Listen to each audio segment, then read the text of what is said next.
So here I'd like to talk to you about the two storms, the twin storms that are in the Gulf of Mexico right now. And I'm giving a second video today just because this is so unprecedented and exciting. I'm going to start with I should say, tropical storm Marco, shown in the maps on the left side, these two maps over here. Right now, Marco is approaching the southern part of the Mississippi Delta. And it has diminished, as I said earlier, in its wind speeds over the last 24 hours. The forces that are guiding this storm are a very significant high pressure, which is sitting over Florida, which is pushing the storm to the west, as I show here. You can see the arrival times of the tropical storm force winds are shown in this map here on the bottom left. And you can see that the storm is headed to almost in a sort of northwest path right now. At this time, the storm is being torn apart by wind shear, which is something we'll talk about in Module 5. And the wind shear is actually diminishing the strength of the storm. It's tearing it apart, basically pulling some of it towards the north and the northeast. So the storm wind speeds are diminishing, but the main threat to the southern part of Louisiana is significant rain.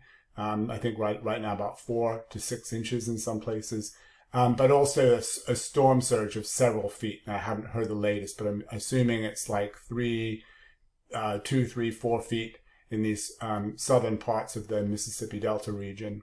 So this is the first storm, and on its own, it wouldn't be that significant. But what is really interesting and worth watching is the storm on the right side, excuse me.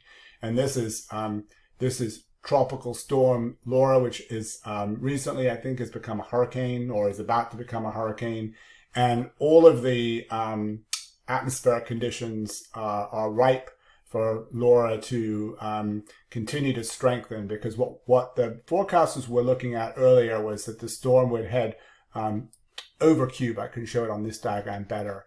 It actually would go over the mountainous parts of Cuba on the southern to the western end of Cuba. There's mountains there, and that would weaken the storm because of the shear from the land, or the friction from the land. But as it happens, Laura has stayed over the open water, and it's going to come over the very western tip of Cuba, which is not very mountainous, and this should not impact its strength much at all. And then it's going to emerge over the Gulf of Mexico, which right now is really warm, and so the fuel for the heat for this storm is really right there.